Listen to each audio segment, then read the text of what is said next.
Hey guys, today we'll be talking about this puzzle over here, and let's try to see if we can solve this puzzle together.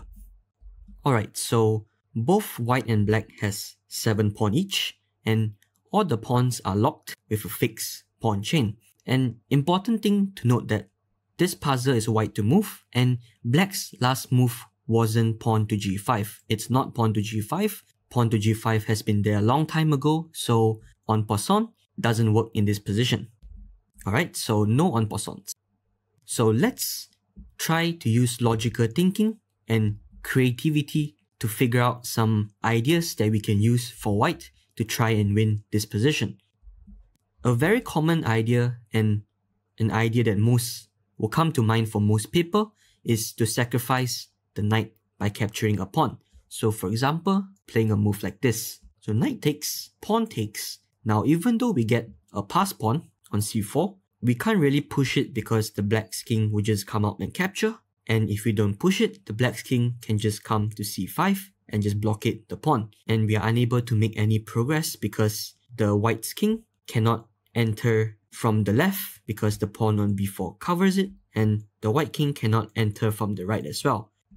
So this idea doesn't work. So let's try with another pawn. What if our knight captures this pawn? So in order for our knight to capture this pawn, our knight has to be on a4. So for now, it seems impossible to get our knight to a4 because if we play knight here, we can just capture, and we are unable to play knight to a4. But hold on to that thought for a moment, and we'll come back to that idea in a while. So let's see what if our knight captures this pawn. And if black captures back with this pawn, it would be the same as capturing here. And even though we get our pass c pawn, we won't be able to do anything. So now let's take a look at the next pawn. This pawn, it seems impossible to capture the e5 pawn because all the possible attacking squares are controlled by our own pawns, and the only way to attack this pawn is if our knight gets behind the black pawns, which is impossible for now. Similarly, if our knight sacrifices itself for this pawn, black will just capture back either way and there'll be no progress. Now what if our knight goes on h3 and capture this pawn on g5? So if knight captures, pawn captures, now we have a pass h pawn, which is only 3 moves away from queening. So if let's say the black's king is far away on the left side, somewhere over here, we can capture and pawn capture and just push up our pawn to promote, and the black king is not in time to come back and defend. So that's another idea. So let's try the same idea but sacrificing the knight without capturing a pawn. So what does that mean? It means if let's say our knight were to be able to jump to a3 over here, and let's say our king was on a2, so our knight on a3 and our king on a2. If our knight manages to come to a3, our knight can jump into the position, so black has to capture, and let's say our king was on a2, we capture back, and the king and pawn endgame should be winning for white because we can just utilize our extra pawn to create a pass pawn or allow our king to enter the position and capture the black pawns. So that's another idea. Let's try it on another square. So let's say knight over here to c3. This doesn't really work because black can probably just capture and he might even be winning. And if over here, same thing, black can just capture, doesn't work. Over here, same, doesn't work. Then over here, now our knight on h4, if let's say our knight was on h4 and black captures, we kinda have the same idea earlier on where we mentioned knight takes g5, pawn takes, and we get our pass pawn. So it looks like the same idea if our knight is able to jump to h4, pawn captures, we push up our pawn, pawn captures, and we get another pass pawn, and we can win assuming that the king is over on the left side and too far away. So that's another idea. And last but not least, we also have another idea, which is to jump our knight to a4 to attack the c5 pawn, or to jump to b6 and try to attack black's pawn from behind. Another important thing to note is that the engine actually doesn't see the solution on how to solve this puzzle yet, because as you guys can see from the evaluation bar, it shows plus 0.6, which doesn't mean anything. So the engine doesn't realize the solution yet, but after some moves, as we progress into the puzzle, it will slowly begin to find the correct idea on how to win this position. But before we start to solve this puzzle, I'd like to take a moment to ask for your support. If you're finding the content engaging and want to see more challenging puzzles like this, please consider smashing that like button and subscribing to our channel. Your support motivates us to keep creating amazing chess content for you. Alright, so let's try to incorporate all of the ideas that we have discussed earlier, and let's start with trying to get our knight to a4. So in order to get our knight here, we need to work backwards. So to jump our knight to a4, we already seen that we can't get to c3 because both the pawns control the square. So the only option is by getting our knight to b2, right? So let's work backwards. From b2, we need to go to d1, and then from f2, and from h3, from g1, from e2, from c1, and there goes our knight, right? So we have worked backwards and we found that our knight can actually get to a4 if we use some moves to maneuver our knight. So let's try it. So we need to get our king out of the way first so that our knight can jump to c1, right? And let's say the black king just plays some random move and tries to stay at the center. So knight c1, and we slowly bring our knight over. And also an important thing to note is that we also mentioned that if our knight gets to h3, we can capture this pawn on g5, and after pawn takes, we get the pass h-pawn. So the black king has to come to the right side to defend against this threat. So we continue our plan to bring our knight all the way to a4. So again, the black king now have to shift from the right side to go to the left side in order to protect against this c5 pawn. So now knight to a4, we achieve our first idea of the plan, which is to get the knight on a4 to attack this pawn. King to c6. Now let's see, how do we progress over here? We want to try and get our knight to b6 and maybe try to attack the pawns from behind, or jump here to d5 to get this nice central outpost. But the black king is now covering these two squares. So what do we do here? Very simple.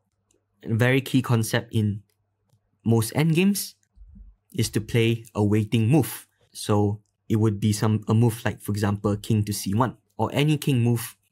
And essentially, we want to waste our turn because now black is forced to move his king to the right in order to protect his c5 pawn. He can't play here because our knight is attacking that square, and he can't play back, otherwise he would just lose his pawn on c5. So he's forced to go king d6, and now he no longer controls the square on b6, so that allows our knight to jump into the position. So let's say he plays some moves. Now we get our knight to the center of the board. But how do we progress from here? And as you guys can see, the evaluation bar on the left just moved up to +4. So like I said, the computer is starting to see the idea of how to win in this position. So remember, I mentioned some of the ways or ideas we could use to win this game. The first idea was to capture this b4 pawn to create our pass pawn, but that doesn't work because the king can just capture our pawn. And even now, it doesn't work. So what was the idea then? It was to sacrifice our knight but without capturing our pawn on a3 over here. So let's see if we can jump to a3 right now without knight, because it was impossible to do so early on when our knight was still on a2. And now we can see after check, king moves, knight here. Now our knight is able to jump to a3, because if black captures, this is just winning for white, because now our king slides over. We capture this pawn, and now we just push our b pawn, and this king and pawn endgame is just winning.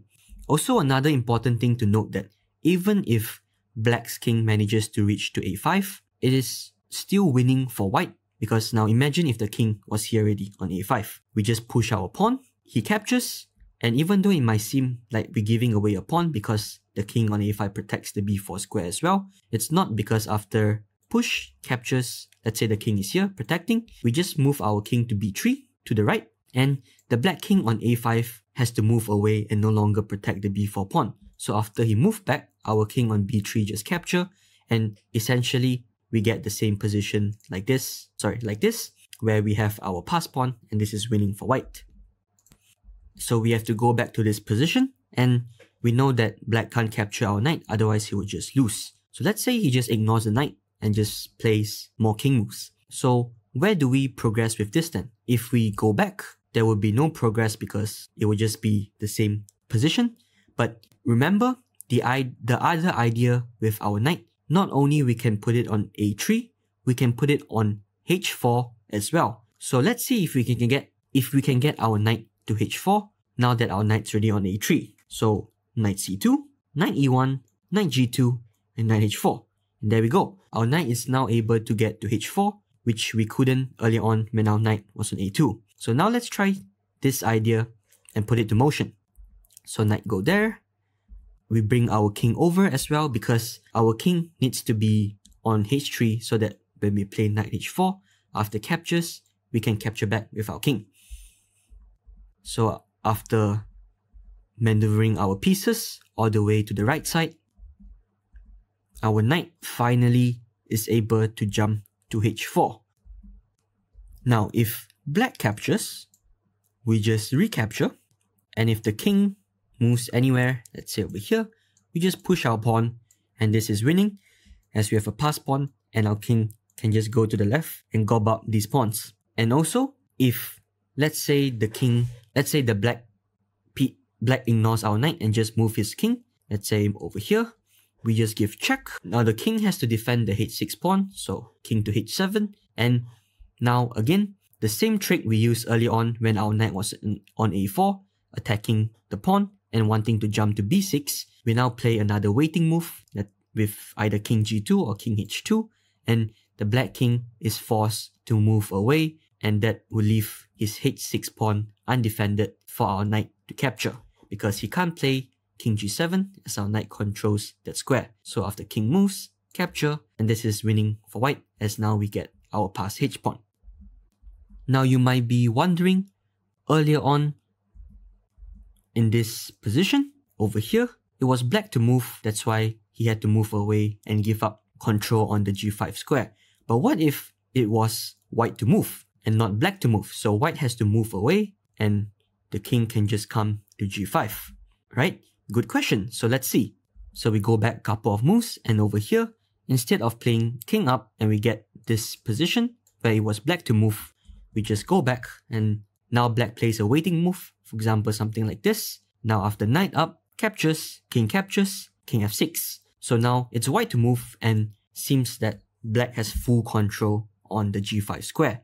So after our own king moves, black king can just come up to g5, and looks like we can't make any progress. However, we do not move our king away, and instead we play the move pawn to g5 check, sacrificing our own pawn, because after captures, king to g4, and black is in zugzwang. The king is forced to move away, and after any move, we just capture the g5 pawn, and since we have a pass pawn on h6, again, same idea, we just move our king to the left to gob up these pawns, and it's winning for white. Alright, so a quick recap on how we managed to solve this puzzle over here. So first, we needed to get our knight to a4 to attack this pawn and to jump to b6. Our knight is unable to jump to a3 because we just have no squares for the knight to do so, because if our knight were to go on a3 from the start, it would have to go to c2 from here and from here, and as you guys can see, there was no way for our knight to get to a3. So we had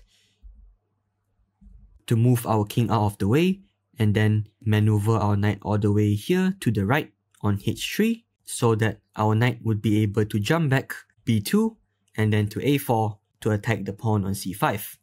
And then here we first play our waiting move with the king so that the black king is forced to go back to the right side and our knight manages to infiltrate the black's position. So here we begin the next phase of our plan, and that was to bring our knight to a3, because if capture, we just bring our king over, take back the pawn, push up our b pawn, and it's winning for white. So black has to ignore our knight, and now our knight is able to swing all the way to the right side over to h4. And if black doesn't capture our knight, we get to jump our knight to f5, and here we play another waiting move so that we capture the h6 pawn, Or if black captured our knight over here, we just recapture and we push up our pawn to g5 to win this endgame and solve the puzzle. And that concludes our video on can you solve this impossible puzzle challenge. We've taken on this mind-bending chess puzzle that tested our problem-solving abilities and creativity. If you enjoyed the video, please remember to hit the like button and subscribe to our channel for more exciting chess content. We'd love to hear from you in the comment section below. Share your experience with the puzzle, your thought process, whether you managed to solve it, and how fast did you crack it. Thanks for watching, and we see you in the next video.